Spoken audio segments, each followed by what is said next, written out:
the end of whatever year that was. Nope. I forget, 22. Julie spent like 2 months there when she was playing with Camille Saxton, which is Ben Saxton's sister. Okay. So she had a blast and she loved it. She like played she won 2 gold medals in those futures. That's pretty cool. Pretty sick. And what was cool about when they first did like the 1 stars in the futures is that they didn't change the medals at all. So my bronze medal from the Cook Islands, you wouldn't know that it was a 1 It's star. right there. So I'm telling everyone. sure. It's in there somewhere. Yeah, it kind of pisses me off. So- because telling everyone. my bronze medal, my bronze medal from the World Tour Finals is the same medal as his freaking. It's the same thing, whatever buddy. the hell. I don't care what you say. It's the same thing. Listen. What was your pay cut? You're going to tell me because the 12 caliber is tougher. Hey, No, fuck off. 12 teams came to that tournament, all right? We earned Hey, if we're talking medal count, it's all the same. It's metal, baby. Just someone's got to chase Phil down. Get like 80 1-star medals. Well, that was Stafford's thing. He played in so many Norsecas. And Stafford and Trevor. Right. and Trevor was hot on the Norseka tour at one point, and the Bug. yeah.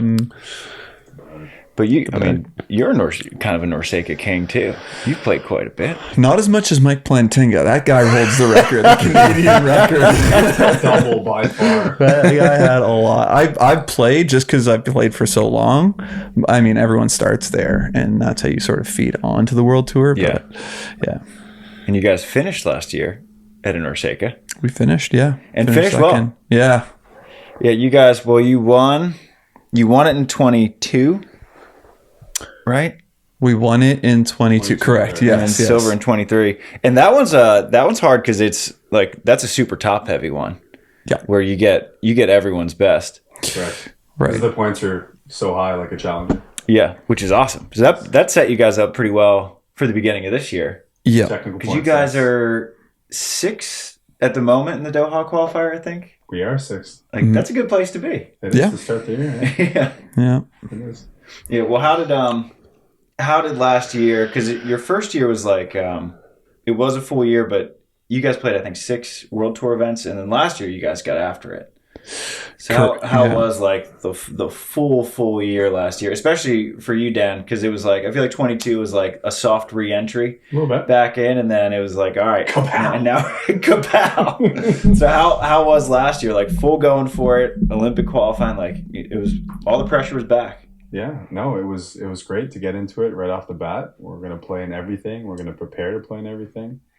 And then we learned a lot from last year of kind of how to schedule our year this year.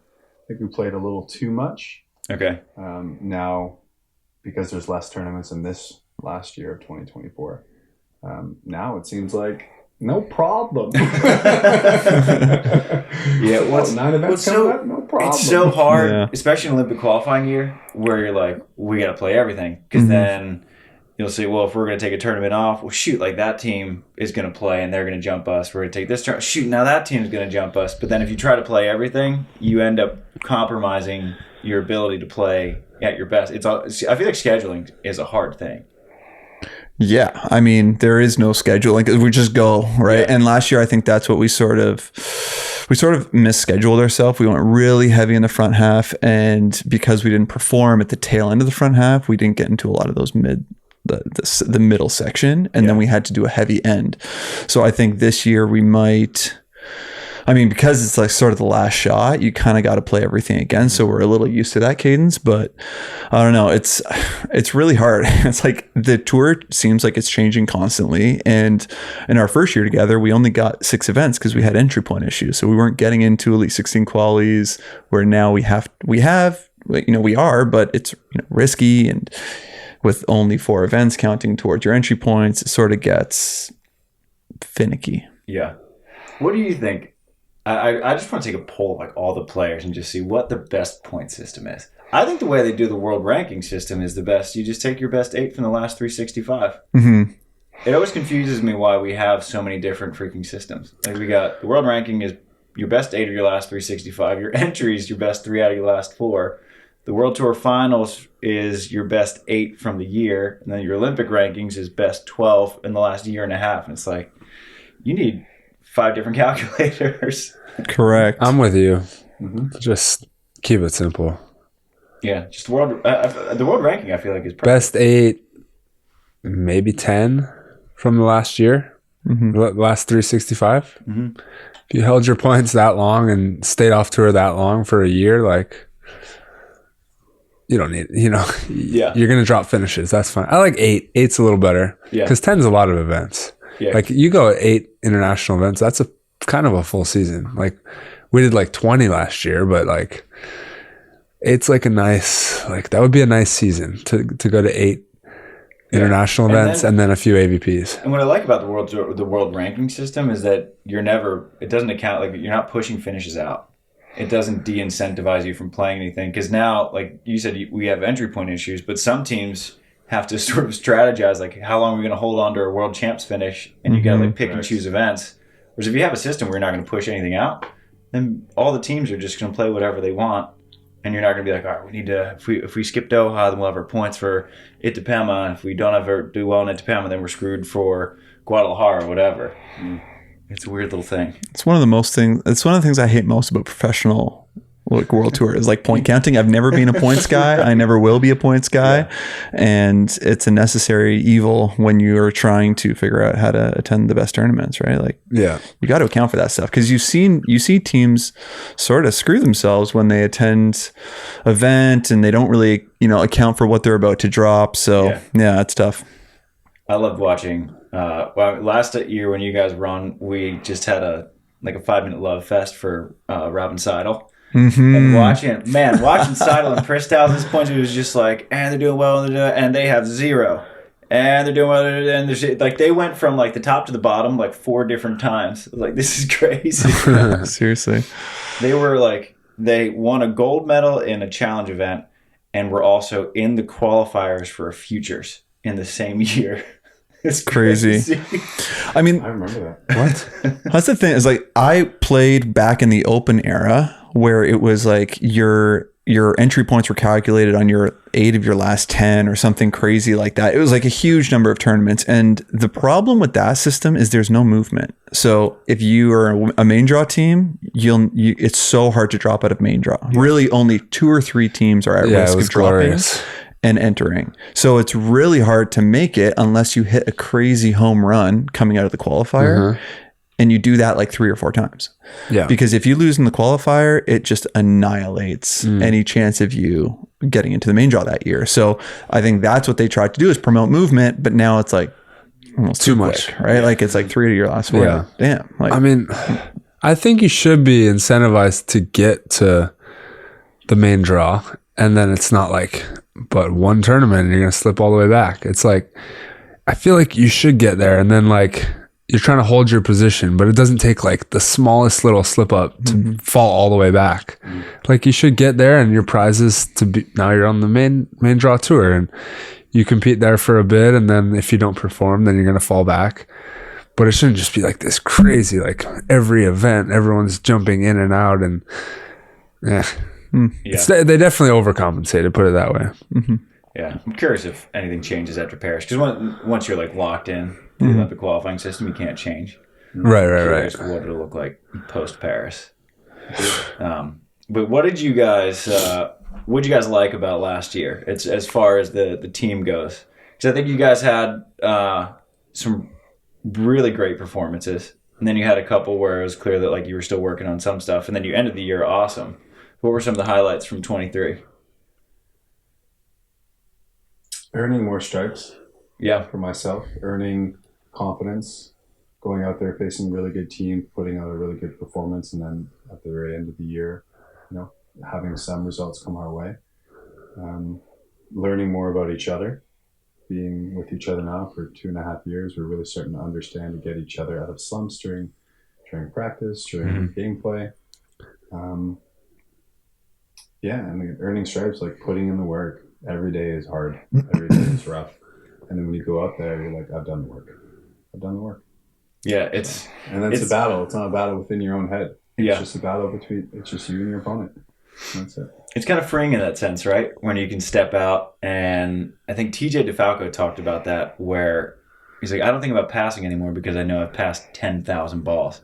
And he goes, and I'll still keep practicing passing because then next time I'm in a pressure situation, I'll be like, I've been here before. I've passed another 10,000 balls.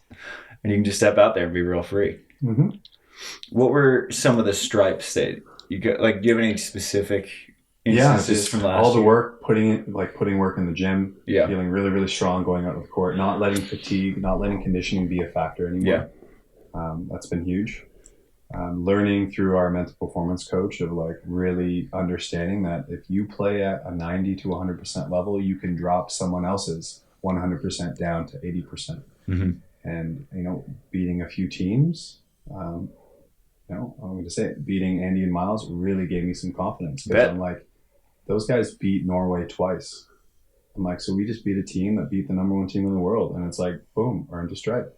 And then all of a sudden, the standard it rises. Next practice, it's like, no, you can't let anything slip now, because one little point, one little pass, one missed serve is the difference between beating those teams and losing to those teams. So. Yeah, and a cool time to get that win to end it. I feel like that had to have been a nice morale booster going into the offseason. It's like, hell yeah. We just beat the team that's currently ranked number 3 in the world, that won 3 Elite 16 medals, that beat Norway twice in the same tournament, something that I don't think anyone had ever done before. Like, that's a good win. That's wild. Yeah, I think playing those top teams too, if when you first experience that, it humanizes them a little bit. Yeah. Because I think you build them up to be something a little greater than they are. Like, these are all great teams, of course, but you forget that you belong. Yeah. Sometimes. And I think everyone needs that at some point in their career where they realize, hey, I can mess with these guys. I can battle. And I think once you sort of consolidate that with a win, or at least a close match or whatever, and that happens in training, it happens in competition, it happens in your mind. It brings you to that level of like, when you're training, you're imagining what it's going to be like when you're training again, when you're playing at the Olympics, when you're playing in the medal rounds, when you're playing in playoffs and all that stuff. And then you're closer to showing up. And I think that's like the mental barrier that we have to break through to really feel like, hey, I can make the Olympics. Like, there's a real chance here. It's not just a pipe dream, which everyone says, I want to make the Olympics. Right. Anyone can say that, but to actually go out there and prove to yourself and prove to everyone else that, hey, to feel it, right? You're like, I feel like I belong with these teams at the Olympics. Exactly. Yeah. That's like, we're talking, we look at certain stats and like, how far off are we from the very top of the world? And we feel like we had a very down year. We're like 2% off, 3%. It's like such a fine line. Thin margins out there. We flip that, and then the next year, teams that felt so far out of reach are behind us or something. Now that we're veterans, we've been on tour long enough, like, it doesn't mean our minds don't slip to like that depression of like, damn, we suck now, and I'm down here at this level where my ranking is. But I think as veterans, we're able to at least recognize like, okay, that's a number, it's a ranking. Some of this stuff's not in my control. Like, the whole identity, your identity is kind of linked to your performance all the time. Like, going on that crazy roller coaster is just like really tough. And I hope that more people can be like mindful of like that their ranking isn't their actual level of play, or like that they've actually fallen off because of their rankings changed or whatever. They could be making changes or whatever it is. Yeah, I truly believe that. Really, like, that final 5 or 10% of your development is the absolute hardest to crack, right? Like, they say that about school, right?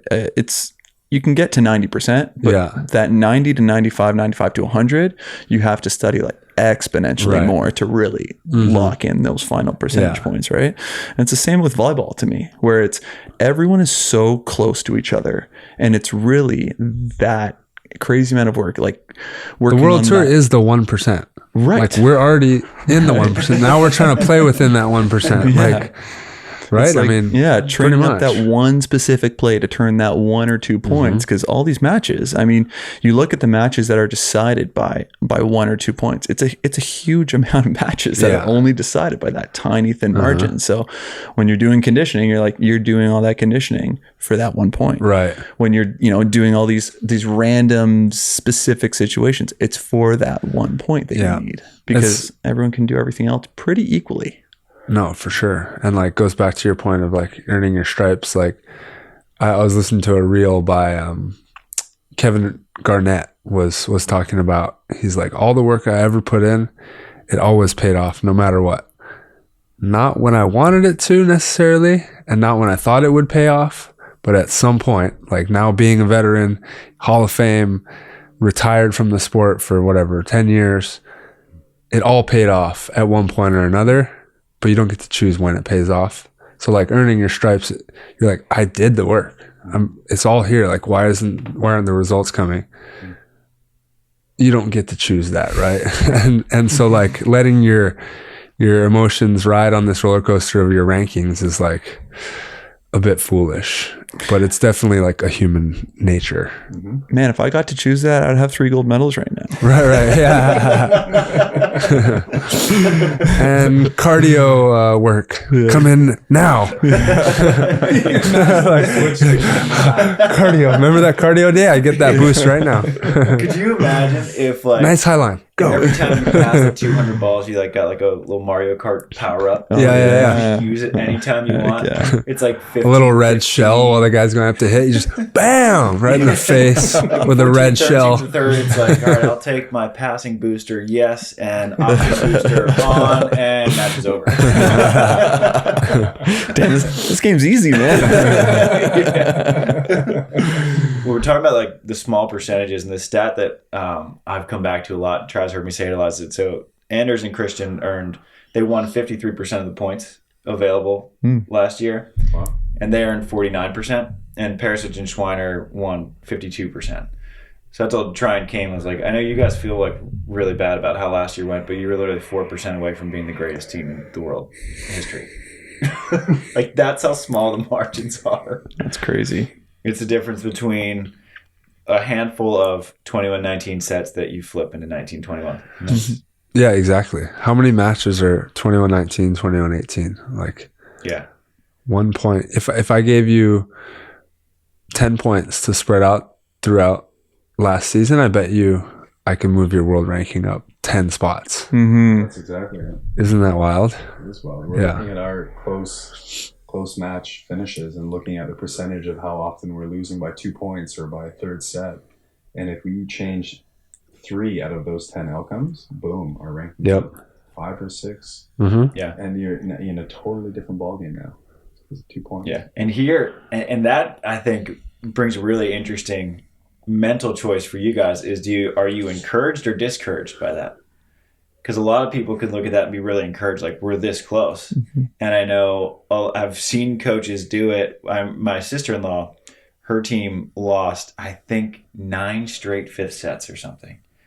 And they were super discouraged because they were like, we're choke artists. Like, we can't close out a fifth set. And on the other hand, you could look at it like, are you overperforming by getting there?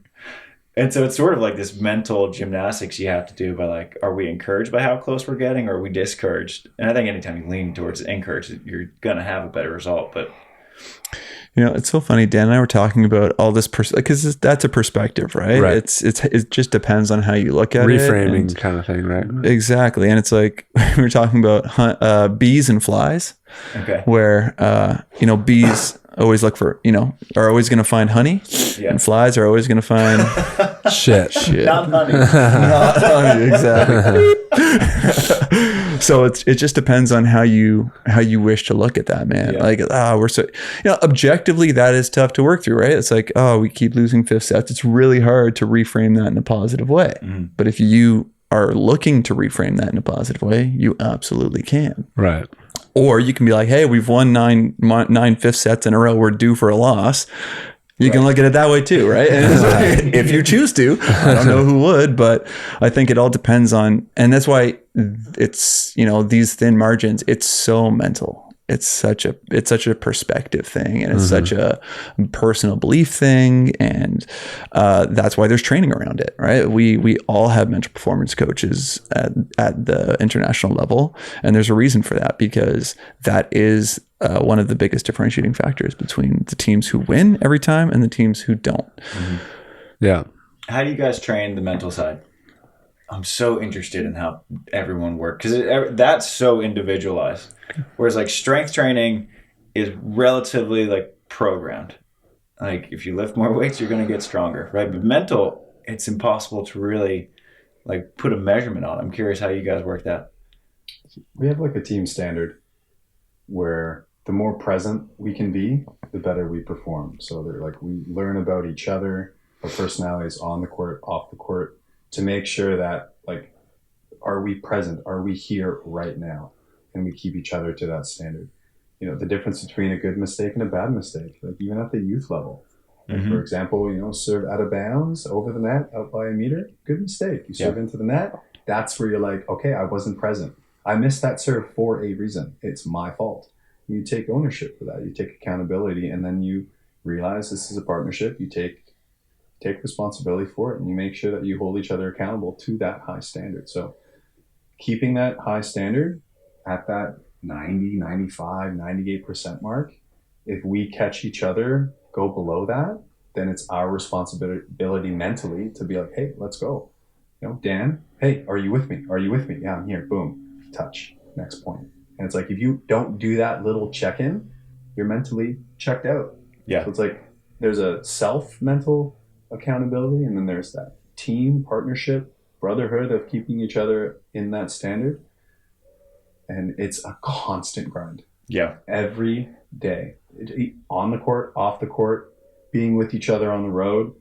Like, do your shit. Do your stuff. If you don't do it, you're gonna shank that one ball at 14-all. If you don't do this thing right now. So it's you love it, but you hate it. Right. And it's hard because, you know, on bigger teams, I think it's easier to hold one another accountable because it's not the same guy it's not the same offensive lineman holding the other offensive lineman accountable every time. But in a beach volleyball team, it's one guy holding one guy accountable. And it's a hard balance because you don't want to annoy the crap out of your partner. But at the same time, like, you almost have to just be doing that constant check-in. Like, hey, where'd you go? Where'd you go? Come on back. You don't want to annoy him, but he's annoying the crap out of you.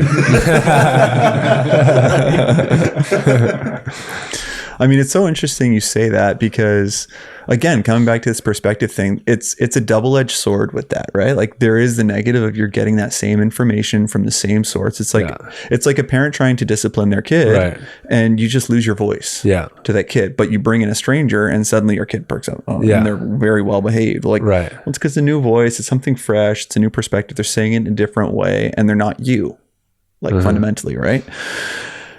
And then there's the other side of that sword, which is the positive, where you have a very intimate understanding of who your partner is. Whereas on a bigger team, you might lose some of that intimacy. So you might not have a level of connection if you've been able to cultivate that, which takes work.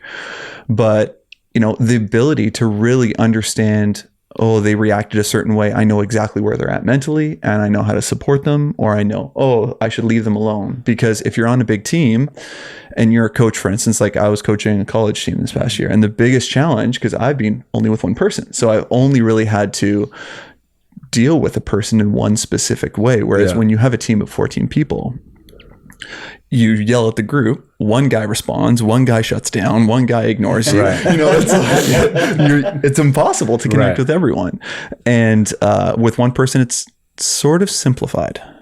So but again, like, you have to learn that. And that's, you asked at the beginning, what's different, what's good about this year is, well, Dan sort of touched on it. Like, we really understand each other a lot better. And I think that shows up in clutch moments, that it shows up in times of like extreme stress, where sometimes I would just leave him alone because that's what someone else would have wanted. So that's how I'll treat him. Now I realize, maybe that's not actually the right thing to do with Dan, because he needs to feel like supported, or he needs to, he needs me to get in his face and fire him up in this situation. So I think it all sort of depends. So it's so situational. And I think that's why every team does it differently, because there is no one way to do it. Yeah. Do you think coaching helped you in terms of just finding ways to like talk to Dan in a different way? Because you got to work with on a college team. I don't know how many different, is it girls or women? Or men. Yeah. What, 14 or 16 men? Yeah. Around that. Yeah. Like 12 to 14. And you got to find 12 to 14 because everyone wants to be communicated in a different way. And then you got to figure out, well, on this day, it's actually a little bit different for this guy on this day and this situation. And so I feel like it's probably been a great tool, because I always say like the greatest way to learn is to teach. Mm-hmm. I feel like you're probably on a learning curve too. Yeah, absolutely. I'll tell you what it did. Number one is it gave me extreme respect for all of my coaches. Oh, for sure. Because man, it is not easy. It is not easy. Everyone is so different. And not to mention like the coaching landscape right now is very challenging to work in with how we were treated as athletes. You cannot treat athletes that way anymore. So the way I was like treated is instinctually how I would want to treat other people, because that is, I felt like, I got to this level where I'm, an Olympian and I'm international. So if it works for me, it's got to work for you. Not the case. Let me tell you, that didn't work. But yeah, you know what? I even learned from my athletes the way certain athletes will approach their teammates. Some will come in super hard, and I'll see how they, how athletes respond to them. And I'll be like, oh, you know what? Like, just because someone hasn't achieved a certain level of, like skill efficiency, it doesn't mean that they don't have value to provide in those like intangibles. Right. And you're learning, like, I learned, when someone adopts a dog and they're like, well, the dog saved me, I'm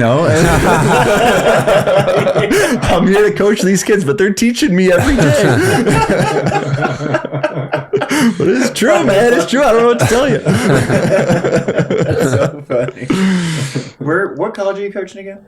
George Brown. But this past year, I wasn't as intimately involved just because it's the Olympic year. Yeah. So I had one of my assistant coaches from last year be the interim head coach, and they were fantastic. And he was fantastic, and I learned from him too. So big shout out to all the George Brown guys and coaches and coaching staff. They were awesome this year. Yeah. And what's Veckov's actual name? Srdjan. Okay. His last name? Srdjan. Yeah. Okay. Because he put his contact into my phone, and I was like, I don't even know what to search for. That's a good point. Canada coach. He's like, here, I'll give you my number. I'll just save my contact in there. And then he gave it to me, but then he reverted back to wherever the screen was, and I was like, I don't even know where to start trying to find. Veckov, something about him. Spell Veckov. Yeah. No. Well, how's that been? Because when did you guys start working with him? Halfway through last year. Yeah. Okay, I didn't realize I thought that was a later move. Well, obviously, just before the Montreal Elite 16. Okay, you guys played. That's got to be the most like deceivingly quote unquote bad finish, because you guys played awesome. I thought, because I think I commentated all of your matches, and they were all so close. You went overtime with Vickler and Ehlers, I think both sets. Went to 3 with Qatar, and then you had another close one with another like Brazilian very good team, Pedro and Guto. Yeah, and that's like I was like, damn, they're playing so well. Those Elite 16s are so nasty. Yeah, they are. I thought we played okay on those. Don't ask Veckov though. I wouldn't know where to find him on my phone anyway to ask him about it. So. No, it's so funny, man. That guy is like the most intense coach ever. Like one of the most intense coaches I've ever had. Like really? We would like after our Norseca, we can come back to the Montreal one, but after the Norseca, we beat Miles and Andy, and he comes straight to the bench with a list of things that we did wrong. We're like, damn, man. We're kind of riding a high right here, bro. This guy's tough. But we respect it. Yeah. He's really, really good. And he's changed a lot of our team culture and attitude and work ethic, and he's brought a ton to the team. We are huge Veckov fans. Awesome. Yeah. What's his background? Serbian. Serbian. Okay. He's worked with the Polish Federation. He's worked with the German Federation, mainly on the women's side. Okay. But no, Sam said it really well. He's changing our team culture. He's upping our level of commitment outside, off the court, so everything's dialed in on eyes on Paris. Like if everything we're doing at home, on the road, if it affects our fatigue level, if it affects our ability to be present at practice, we can't do it unless we like all agree upon it together. Yeah. The biggest thing that I thought he's brought to the team is a level of accountability that is like unmatched. And that goes from like performance to mood and attitude to health, where he has this hilarious quote where he's like, I care, but I don't care. And that what that means to him is like, I care about you as people, but if you're injured, like I care that you're injured, but I don't care because the sand doesn't care. The match doesn't care. Your opponents don't care. Nobody else cares. Scoreboard's got no feeling. Correct. Yeah. So you have to figure it out, man. And if we come to practice injured, like he'll listen to the medical staff, but he won't really listen to us. And I kind of love it because he's like, he's like, it's your job. You're the athlete. It's your job to be healthy. So you got to take care of yourself. And if you're not taking care of yourself, well, we're never going to go anywhere. It's not his job, so why put it in his mind? You know, it's an uncontrollable for him. Right. It's something that you have to control. So it's like, okay, you're hurt. Great. It's like, I mean, imagine a football coach caring when a player gets hurt. It doesn't mean he's a dick and he hates his player, but it's like, all right, he's out. Whatever. Like, next. He's going to the hospital. Next. But Dan, how valuable has it been for you to have, because you guys have had a couple different coaches, and I feel like having a couple different like sort of options to choose from at first is good, and then you get your system down, and that it seems like you guys respond really well to Vesco. I feel like just having just a couple different perspectives, and now you get to really dial it in. Just because you took, I forget how long it was, 7 years off? That was 4 years. 4 years, okay. Yeah. But how's your learning curve been? Because I feel like it's like, hi, all right, we'll take a little sabbatical, and now we're going back again. If Sam and I were a partnership for the last 6 or 7 years and we had Vesco part of our team, we could have done a lot of damage. So it's like looking back and I'm like, wow, if I were to have the discipline to stay healthy and have Vesco, we would feel unstoppable on the court. We're trying to squeeze that all in every single minute until Paris to get it all squeezed in for what matters most. But having him and looking back at all the other coaches, I would choose Vesco over anybody. That's awesome. Even though I took those 4 years off, been part of the game since 2008 and been through 1, 2, 3, 4 Canadian national team coaches. And Vesco's fairly new. He's only been in Volleyball Canada for 2 years, but he's made a huge impact in our overall team culture and us and the teams that he works with. So, let's go Vesco. Let's go. We've mentioned Paris a couple times. I feel like the Olympic race is so unique because you need to have that far out goal. Right, where when you start it, it's a year and a half in the future. How do you dial it back into little micro goals that you're trying to hit every week? That's so interesting you say that. Well, I think at the beginning of the year, we just, as a team, he made us sort of write out a sheet of a bunch of things that we had to, like we were looking to improve in ourselves, that we were looking to improve in our partner, that we wanted to address as a team, mentally, tactically, and all these things. And I think we trust the coach to really step by step knock those down one at a time, right? Like we were training in Toronto and didn't really train with another team for about a month and change.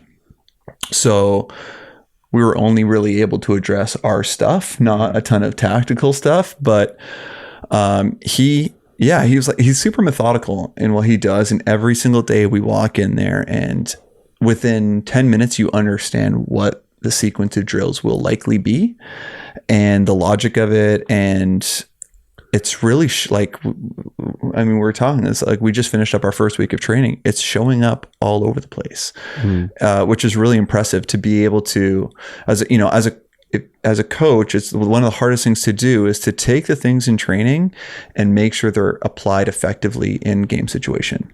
Because what so often happens is you are training and you're training, outside the body line passing. And then the second pressure comes, you go right back to your old habits and you body the ball up and suddenly the ball's in your chest and you're screwed. But somehow he's created this thing where we're not doing all that stuff. I'm like, damn, dude, you got to teach me all this stuff. My George Brown guys are still doing all the other stuff. I've been telling them not to do. How do you do it? And I think that's like with that good block of training, even without another team, you're able to really focus and rep that out and understand conceptually why you're trying to make those changes and get buy-in. And that's like one of the hardest things to do with athletes, especially when they're learning new skills. They tend to like be kind of crap at it right away, and then trust that, okay, like this is eventually going to make me better than I was before. And you sort of have that little step, right? So it's like a little bit of down and then a little bit higher than you were, and then new skill down and then a little bit higher. And then suddenly by the end of the training block, you're like way better than you were before. So I don't know. And it's hard because like, as an athlete, like every time I would tweak something with golf or change my release in basketball, like you said, it's a risk because you don't know if you're going to get back up. And the coach obviously fully believes it because he wouldn't telling you to be doing it otherwise.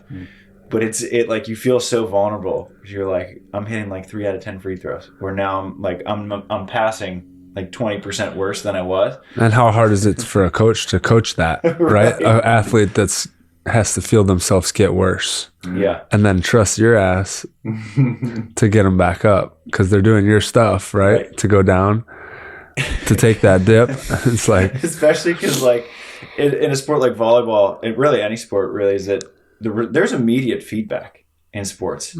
Every time you pass a ball bad, that's immediate feedback. And so when you try to change something and they're just like, man, this is the like shit feedback that I don't need. And you're like, I promise it'll get better. I just don't know when. But it didn't.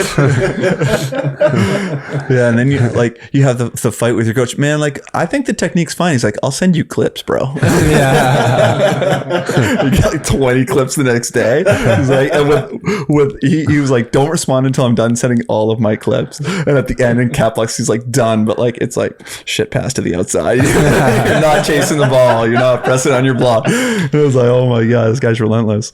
I think that speaks to the level of trust you guys have developed with Vesco, and I think and with each other, that you can know, like, because that is hard, where you have to buy into kind of a new system, and especially for like a veteran like you've been on tour for more than a decade. And if he's trying to change something, like, I think you have one of the nastiest right side high lines in the world, and if he's like, actually, I think you could do it this way, you'd be like, yeah, that's hard. You're changing my bread and butter? Yeah, exactly. But yeah, it'll be bread and butter with a little honey on top now. Bro, we had a solo yesterday who's just giving me shit about my highline all practice. But that's my baby. He's like, don't talk about my baby. Stop touching it. Stop touching it. Control it. I'm like, oh God.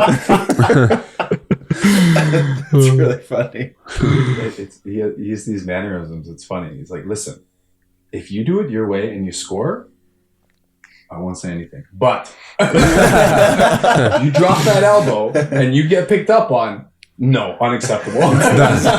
So he does a good job with his language of like, listen, I understand that you'll make your own choices, you'll make your own shots, but I'm here for the awareness of like, this is what you can do better. But I understand that if you want to make that shot, you better do it like this.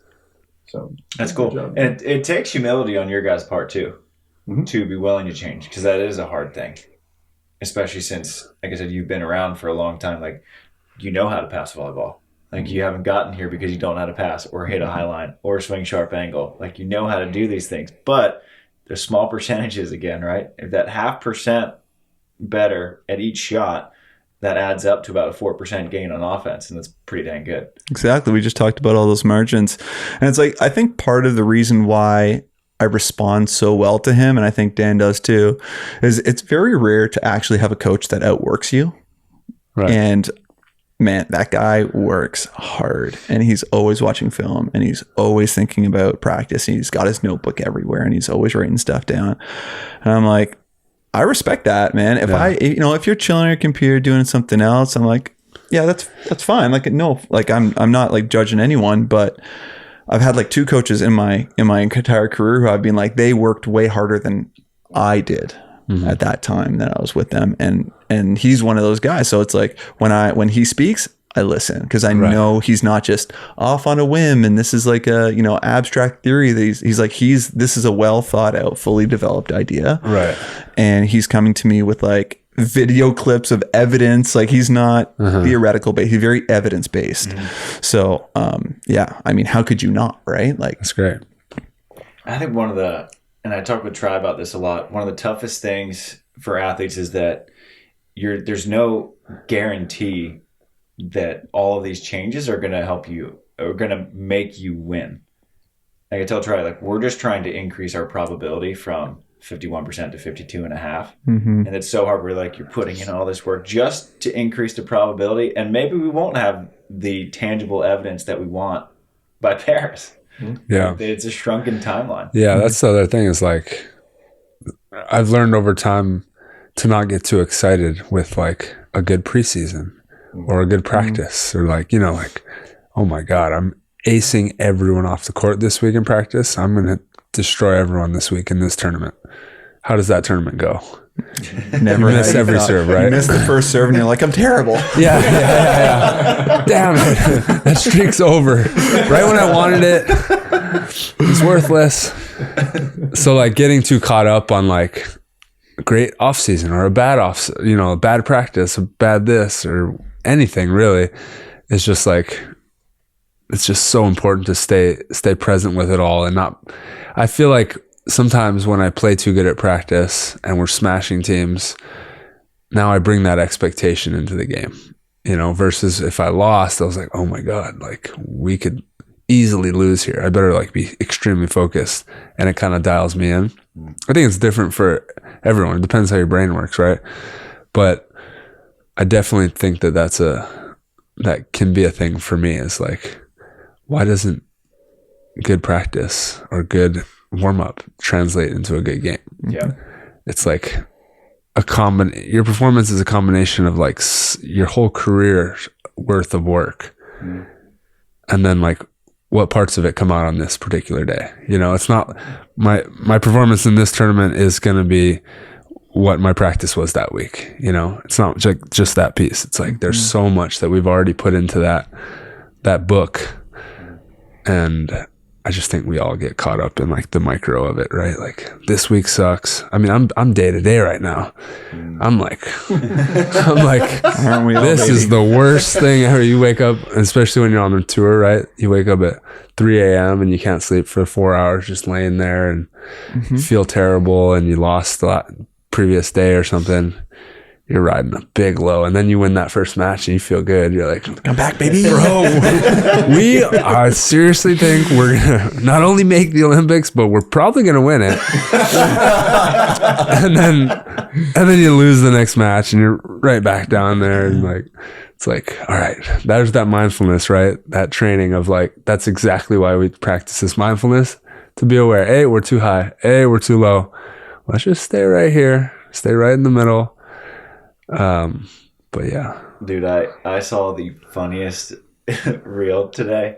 Delaney, it's so funny. I'll always put up whatever I need to put up on Instagram and then just delete it. But then I'll check my messages. And so Delaney, she'll send me like 8 reels. So I just go through the reels she sent me, and she's like, men are hilarious because like women, when they're having a bad day, they'll need a tub of ice cream, they'll need a 6-hour nap, they'll need a good chat, a rom-com, and then we can be back to normal. Men watch one motivational sports quote and they're like back to normal. Yeah. Here Like, for you it. just So watch true. one Kevin When you're Garnett suffering, work harder. You're like, yup, I'm back, baby. Let's go. Going to the gym. Paris Gold. Have you seen the movie Unbroken? No. Yeah, go for World it. War II, and it's about one particular Olympian. Louis Zamperini, Correct. And he's from Torrance, Nice. California. SC, Trojan. by the There way. you go. And it's the experience that he goes through, no man could go through, and how they capture it and the truth of his story. And it's been a long week, and we had to work out today, and I'm like leaning on Sam. I'm like, I don't want to do this. I know I will, but in the moment, I don't want to do it. And then even watching that movie, I'm like, Louis went through everything. I am nothing compared to this. This is nothing. Let's go. Like, just thinking of that quote, thinking of that experience, I can do this while I'm tired. I can do this while this is nothing. This is not a challenge. But then you're fatigued and you're tired, and the day-to-day grind. It's but yeah, it's amazing what a quote can do, or a reflection of someone who's been a legend or a warrior. You can be like, it can be so motivational to you. Yeah, and as an athlete, the change, like sports is just such an amplifier of it, right? Like we put a clock on us and a scoreboard and like make everything so extreme that like athletes just have to learn to create some real different relationships with pain and like fear or like nervousness and anxiety. And we always justifying it, right? Like, I'm depressed right now. Like, I probably should see a doctor. Like, but yep, this is what I'm supposed to be right now. Good. Perfect. I can't feel my leg. I might pass out right now. Good. Like, there's normal people like carry the boat. Sometimes I lay in bed. I'm like, I just wish a normal person could feel this. And I just want to see their reaction to be like, what? That's what your body feels like? Like, and you don't like go to doctors or anything? No, it's pretty much just it. It's wild if you like respect high-end Olympic world-class athletes, and you think of just, I wonder if you could just put this person in there. You're like, I wonder how long you would last. And then you can compare yourself to someone like Lou. You're like, right. Wow, I'm such a little biatch. I'm soft. I would Compared to what he had to go through. He was like floating in the middle of the ocean. 45 days. I would die after 2.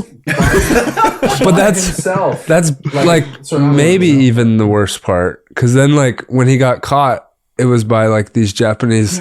Big dang, a little bit of hope. All the Americans are gonna save him. No, there's a the Japs. and then they're like shooting at him. So he's like, "Save me!" And they're like trying to blast him out of the water. Right? Dives into the shark-infested water. I don't know if I actually watched it, but yeah, that's what happened, right? Yeah, that's crazy. And he's like, "All right, save me." They're like, "No, we're gonna kill you." He's like, "All right, whatever." Either way, you should definitely watch it. Yeah, now Unbroken. Going through a hard week of training, and I'm on my last set of conditioning. You just grab a perspective, and it makes you so much stronger. Mm-hmm. Yeah. On my team, I was the only one who did conditioning today. no, I went to USA and did it. There you go. That's right. Suck it, Trav. Sorry. Kyle friends saw me. For this thing. Kyle, I'm calling Kyle now. It wasn't on an assault bike, which is easier than sand. I went for it for sure, but you're right. Sand is easier, but I had to go. Was your assault bike in the sauna? No, it wasn't in the sauna. All right. That's not an assault in the sauna. That's why. Okay. All right, coach, time to reprimand him. I left practice and texted him. Damn it, we didn't do cardio, right? He did. I would give him credit for that. I get credit for just sending a text about cardio. Hey, I really wanted to do it. Sorry, we couldn't. Yeah, thank God. I went through this phase where every time I did cardio, I was picturing like my last cardio trauma. So years ago, like I was playing Nikolai and Lupo in Brazil, and it was our third match of the day, and they were serving me short every ball, and I just remembered that feeling, right? So every day for like I don't want to feel that I again. did conditioning for like 5 years. I was like, Nikolai Lupo, Nikolai Yeah, Lupo. yeah. Never gonna feel that again. Just traumatize myself, and every 5 years I would get a new like one of those experiences where I was like, yep, this is a new trauma. I heard on some podcast the other day, they sort of defined trauma, reframed it. Like trauma is an event that was bad at the time that changed how you act in the future. And so in a lot of ways, trauma can be awful. Right. But in some ways, when you reframe it to cardio trauma, and 5 years later, you're still on the bike, and you're like, fuck you, Nikolai. Dude, short serve me one more time. Yeah, exactly. I feel like cardio is one of the like things that I think back on that's like shaped me the most in terms of training. Like it's just so hard. There's nothing good about it at all. You do see gains though, right? Like over time, like that's where you start to like be like, oh my God, I'm not as tired as that first day. That first day was like torture. But when I think back, some of the moments that like shape me the most in the way that I'm able to train now are like from when I was playing soccer and I was like 13. I had like a crazy coach. He's the kind of guy who was like, run till you throw up. You can throw up or you can stop once you throw up kind of thing. And no water, that kind of old school coach. Mm-hmm.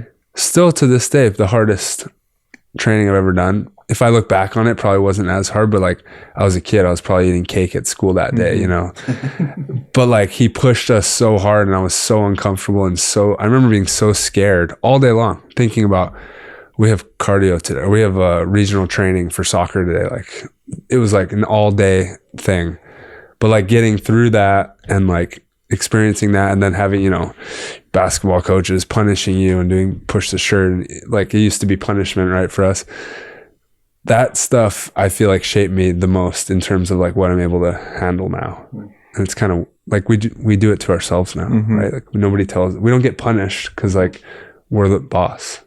Yet we're still doing it. Yeah.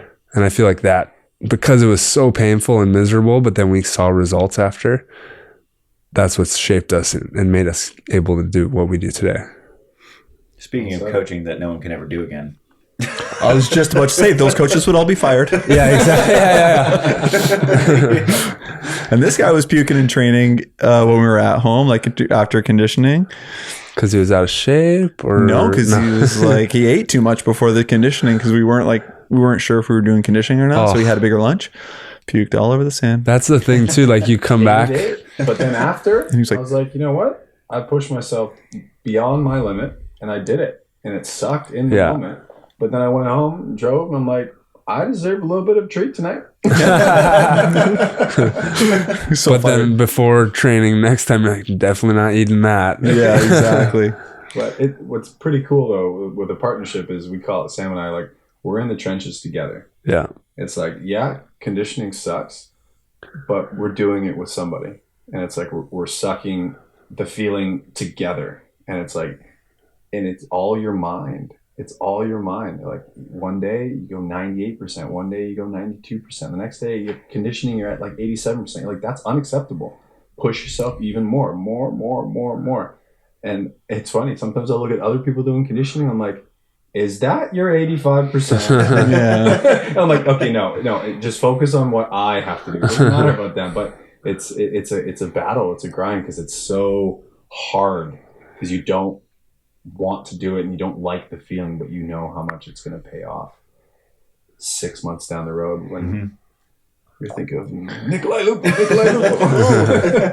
I mean, you're giving me trauma every day. This guy is like the fastest person alive, right?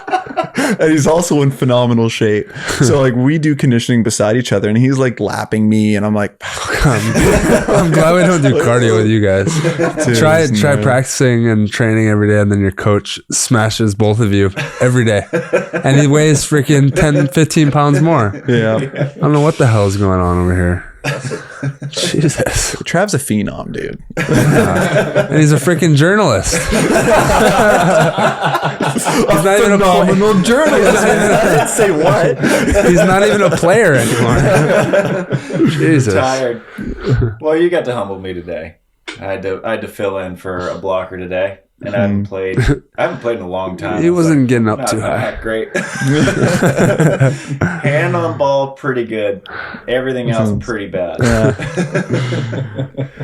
Dan, I want to get back to something that you said about before you lift today. You're like, I don't want to do this, but I know I'm going to do this. Mm-hmm. And I think that speaks to the culture that you guys have formed.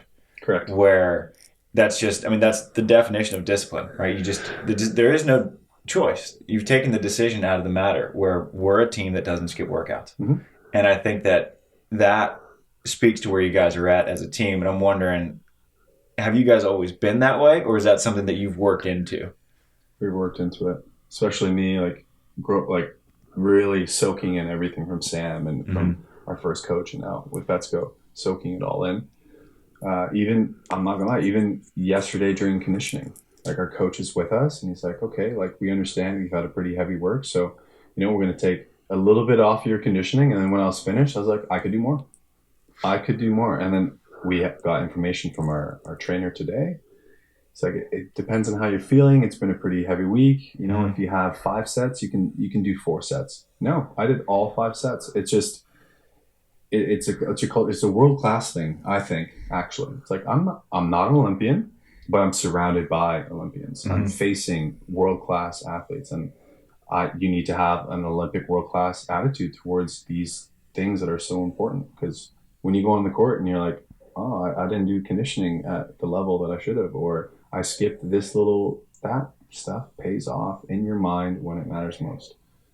So we've grown a lot, and we're holding each other accountable to continue growing. And like Tri said, it's day by day. It's day by day. And if you have that Olympic mindset day by day, then hopefully you earn it. But you'll leave the sand being like, I gave it my all. That's it. Yeah, there's a peace of mind in that. Because it's, there's no more haunting feeling than stepping on a court and being like, I know I shortchanged myself at practice this week. Right. Versus when you step onto the court, there's a peace of mind where even if you play bad, you're like, there's nothing more I could have done to prepare. Right. And that just didn't show up to me. Versus if you lose a match and you're like, I probably could have passed a lot more. I could have done those extra sprints, or could have XYZ. I think that's the biggest thing with athletes, is getting that peace of mind where you're like, I did the work. I just didn't get the result, and that is no fault of the process. Yeah, we call those off ramps, where it's like, if you reduce the number of potential off ramps that are available to you, the more likely you are to sort of be like mentally committed and feel like you're deserving of winning. You stay in the carpool lane. Yeah. Way far left. Exactly. No, off-ramp crap. Yeah. I remember when I was like 20, that was really consolidated in me, because every day I had this German coach, Leonard Krab, who would just run me through these gnarly practices, 3-hour practices, and we'd have workouts on top of it, whatever. And I had no idea what I was doing. I was 20. I was like just joining the national team, and his whole thing at the end of like every week, he's like, we're working harder than everyone else in the world.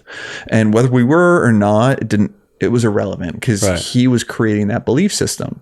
And I was playing junior world championships, U21, and it's, we're playing Alvaro and Vitor Felipe in the final, and I'm exhausted. We're in Turkey and it's 40 degrees, and I'm getting served every ball, and I'm blocking. Freezing. Celsius. Sorry. Yeah, that's cold. Freezing. We're cold. I was like, it's over 100 degrees. I don't know, man. And I'm getting short served every ball, and I have all tournament. And I'm so tired. And I just hear this German, this guy with the German accent, you deserve this. You're working harder than everybody. And I'm like, he's right. And then we won, and we beat those guys. And it was just one of those aha moments that solidified that exact that thought process of like, work non-negotiables. You said it, right? Yeah. Create these non-negotiables. If it's not an option, you don't even think about it anymore, right? It's like brushing your teeth. You don't think about it. That just becomes like these habits that you create. Kids. Right. And if you create those habits in a positive way, you're going to get positive results. You also unassumingly create those negative habits where you do sort of bag it on the last conditioning because you don't like feeling uncomfortable, or, you're okay not finishing with a dime pass in your last drill. So I think it's all about creating those for yourself, and that's a life thing, not just a volleyball thing as well. For sure. It kind of trips me out these days in terms of where I'm at in my career, maybe my age, whatever, is not the flip side of it, but the other side of it is recovery, right? And overdoing it. And like, we all kind of have this perfectionism, like we just want to do the right thing, right? If the best thing to do is to run the laps, I want to do that. If the best thing to do is to sit on my couch with my feet up, I want to do that at the right time, but we never know. When is the right time? What is the right balance? And I feel like now that I'm getting to that mid-30s age, I'm like, it's like I'm getting pulled in multiple directions of like, work harder, recover better. Like, wait, Those are, what? Those are contrasting. What do I ideas. do? I don't know what to do. And then like, trying to back off of some of the work in some ways, but then not lose that confidence and like be in that match where you're like, but I didn't do the things the exact same way that I did 5 years ago when I was just gnarly. And it's like kind of a trippy thing to go through, right? What I'm, I guess, learning is that you have to go all in and work hard at whatever needs to be done, not necessarily like whatever's on the paper kind of thing, force. Yeah, brute force. And sometimes the hardest thing to do is to not do it and still keep that mental edge. Right. I don't know. I'm kind of learning it. I'm learning this like right now. I'm trying to figure it out. It's like you're calibrating, right? Like you're calibrating, you're honing it in. It's like every time you pull out your driver, it's not always, doesn't make sense for you to just mash your driver, right? There's water on the left, there's woods on the right. All right, let's put this thing down the middle and we don't have to crush it. Versus the open fairway where you're like, all right, let's take it, let's swing under our feet, our boots on this one. Yeah, it's honing it. Yeah, for sure. I agree. And I think that because there's just always trade-offs with everything you do. So every minute that you're spending in system practicing, that's not a minute we're spent getting out of system reps. Right. Every minute you're spent working on defense, you're not working on offense. And it's so hard to find. That's what I'm finding now. I'm like, all right, we got like 6 different problems to solve. We have 2 hours. We can probably get 3 of those we can give a really good deep look at, which means we're completely ignoring the others. Or do you do 6 really light looks at those problems? And I'm like, I don't know. There's trade-off. Yeah. Yeah, man. Coaching stuff. How are you liking it? What I have found is Let's see if he's honest. It's such a different kind it's a different kind of stress than playing. Yeah. Because playing, you show up to the court and some days you won't want to be there because your body feels like crap, or like you take a couple days off and you're like, I'm going to be terrible at practice. I'm going to be the worst player there.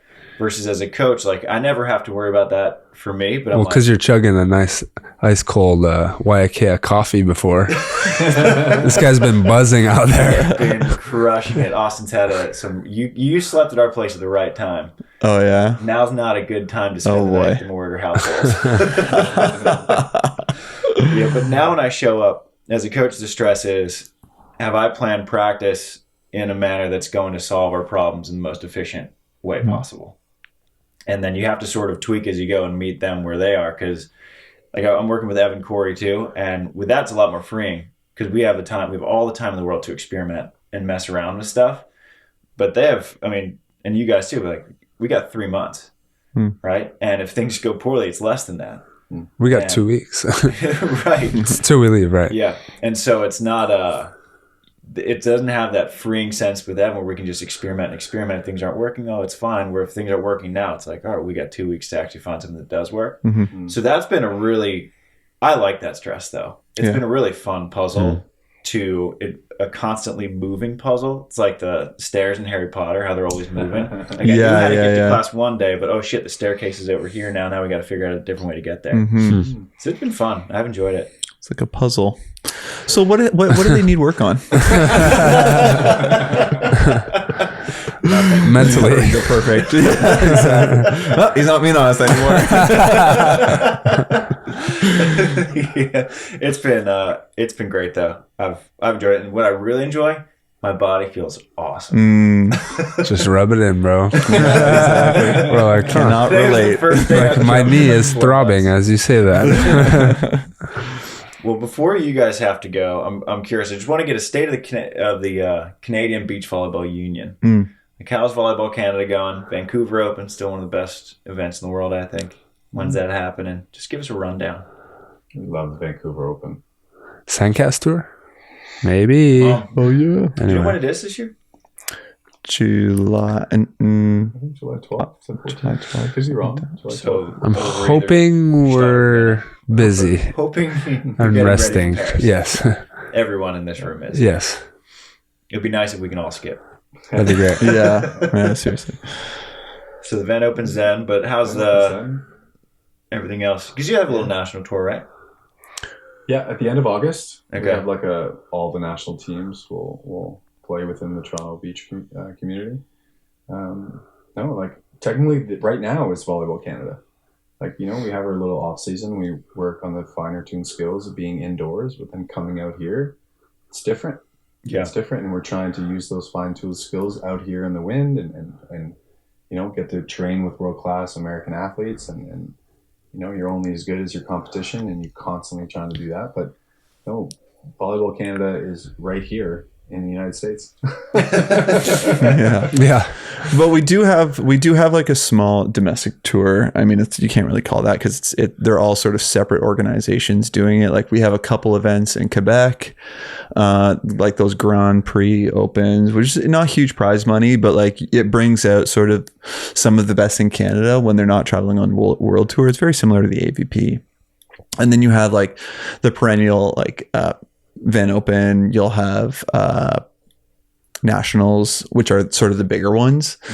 And then, like in Toronto, which is sort of what we're familiar with, they have pretty much like weekly OVA. So a very strong grassroots program, like hundreds and hundreds of courts and athletes playing, every weekend. So the training environment for our youth is very strong, and it's going to continue to feed our provincial team and our national team. And then out west, we also have a strong beach community, sort of around that Vancouver open area called Kits. And they have, sort of their tour out there. So it's a bunch of like small sort of feeder tours into some of those larger events like the Grand Prix, the Van Open, the nationals and provincials. But as far as, our Canadian, like the Canadian landscape, like we still rely heavily on you guys, and we'll attend a lot of AVP, tours, those tournaments that allow foreigners to come in and play. So, and the NCAA program is developing a lot of our younger athletes.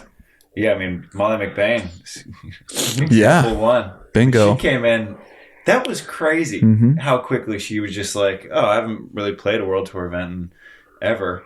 And now no problem. Her and Pav are like very much in contention. Yeah. For sure. I don't even think they have 12 events, and they're already in like holding an Olympic spot. Yeah. They're fantastic. And then we have like Leah Monkhouse, who I think went to UCLA. She's playing with Max Belanger, which is another French girl. Beast. Dude, she won Van Open with Heather like a couple years back. Yeah, she beat and they're sick. Delaney in the final. Yep. Yeah, her and Kelly. That was a fun final. Yeah, that was great. And then a couple of girls coming back from injury, and we actually stole one of your American girls, Amy Hosey. I saw that. When Amy put that up, I was like, from Hawaii. Oh, yeah. Yeah. I had no idea Maui. she was Canadian. Yeah. I was like, good for you. Yeah. Amy's awesome. She is bouncy. Like, she is. She's so super athletic. Yeah. We were saying like similar athleticism to Sophie, where she just moves really well, similar body types in terms of like explosiveness and just like how they move and sort of like carry themselves like down to the posture, Yeah. And no, she's great. She'll be a strong prospect. So it's good. And then we have a new national team coach for our women's side, which is sort of like one of like our older players, a guy who I grew up with, Mark Gatto. So it's good. I mean, it's looking brighter. Yeah. How was the Halifax event? Obviously, you guys won gold, so true. That was nice. But I heard it was cool. It was sick. That was the Futures? Yeah. Got it. Did they give you the same kind of medal? Oh, yeah. Better. It was better.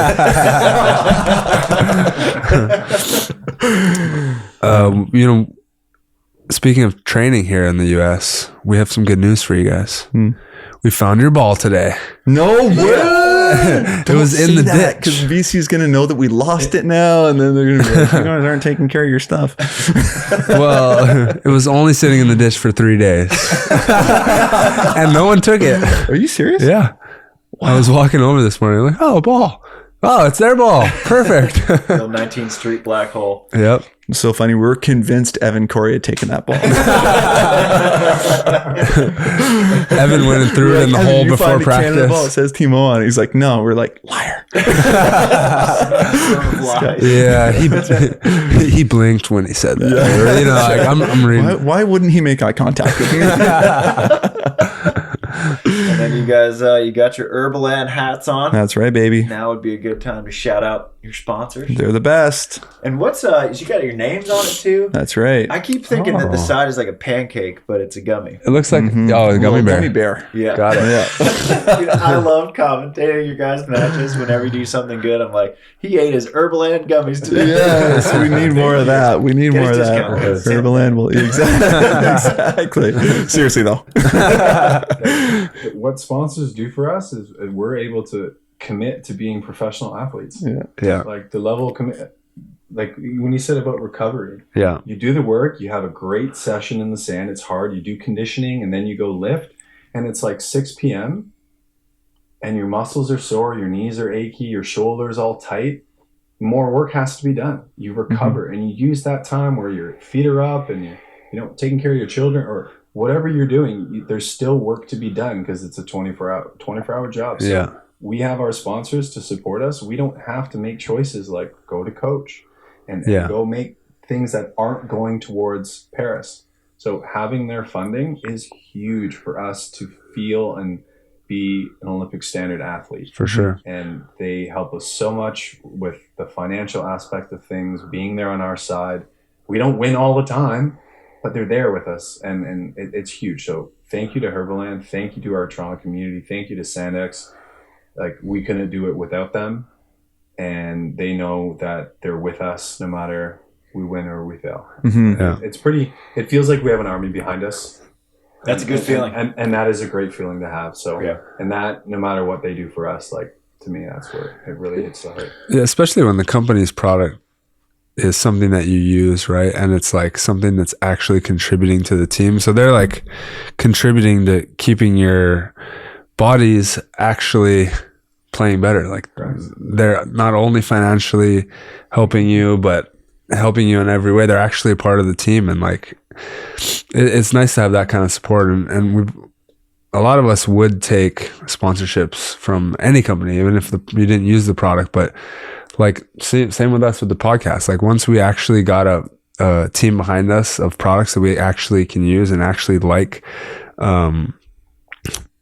promoting and like making a part of our team, it just kind of has this team vibe of like more people having your back. And it's pretty cool to have a sponsor like that. Because I've had different levels of them and different ones, and to have one that you like, I actually use and love this product is rare. Correct. Yeah. And like, today, yeah. I'm like, oh, we have workout. I'm dabbing into my pre-workout gummies, and then I took them. Yeah. 10 minutes later, I'm like, Sam, let's go. Riding high. Actually, I want to try that. Pre-workout gummies? Pre-workout gummies, dude. They're And how great. exciting is it that you're like, that reason? I Because should know eat it's gonna be gummies. hard out here. Yeah. I should eat these gummy bears right now. It's part of my work. I was telling this to Dan the other day. I was like, when I go to bed at night, I'm like, we all get a little snacky. I'm like, Recovery I can gummies. have like these terrible for you gummies that are just like full of sugar and Right. crap, or right before bed, or I can have like my multivitamins. Right. Like, yeah. Like my electrolyte gummies. Yeah. I Exactly. kid you not. I went to the grocery store last night and I got us some snacks, and he's like, Dan, come here. And he gives me a big hug, and we open up these like gummies, like a little like cheat snack, and I'm like, these are terrible. These are really bad. And I went and had my joint care gummies, and my multivitamin gummies. I'm like, these were way better. And Yeah. like, it's funny that like to have a sponsor that actually can be a part of your highs and your lows in the smallest of ways. Yeah. It's pretty impactful. Right. Yeah, and it's like, I feel like with Herbaland we hit the trifecta. I mean, all of our sponsors, but Herbaland specifically because they're actually just like a really good company, and they're a pretty big company, and it's rare to find such a big company that really cares about people, like the people that they're sponsoring, so much so that they actually gave us a budget to sponsor athletes. So we would basically put out like an application and people could apply and sort of like be like, oh, I'm, 16 years old. I'm trying to, I'm aspiring to be an international, whatever, indoor player, beach player, whatever. And then we would, give them some money to cover some of their club fees for people who struggle with that. And you're like, holy crap, this company isn't just about, trying to get on board with us for clout or, just hop on board. Like they're really interested in growing grassroots, growing the community, and they're very eco-friendly. Like they make compostable wrappers and stuff. It's like, man, it's like the complete package. And that's why we love them so much. I mean, it's not, it is the support, it is the product, but it's also, they're like good people. It's like the trifecta. I want to try some pre-workout gummies. Get on top of it. That's great. I could get out of control with pre-workout gummies though. Yeah, that's not something you want to. That's not something you should. Promo code SANDCAST. Next Tuesday, and I'm just popping off. Travis like, all right, you're gonna enter a down ball from here. Listen, bro, I had 5 gummies and I don't want to hear your shit right now. 5 gummies, washed him down with a YK. Okay, shake up. No, I'll shake up. Watch how fast I can shag. Where can everyone follow you guys? Sam Schachter on Instagram, big Instagram guy. Yeah, at Dan Dearing. Like we do funny skits, let people know what's going on. But that's kind of our main network. But yeah, perfect. I think that's sweet. Our alarm. Yeah. Boys, great to have you on. Good to have you guys back in California. And good luck this season. I would love to see you guys in Paris. Thanks, brother. Thank you very much. You too. Yeah. Yeah, you too. Let's have it. Let's go. See you there. Make it all happen. Hopefully. That'd be great. Let's go there. Yes, sir. Shoots. Thank you so much.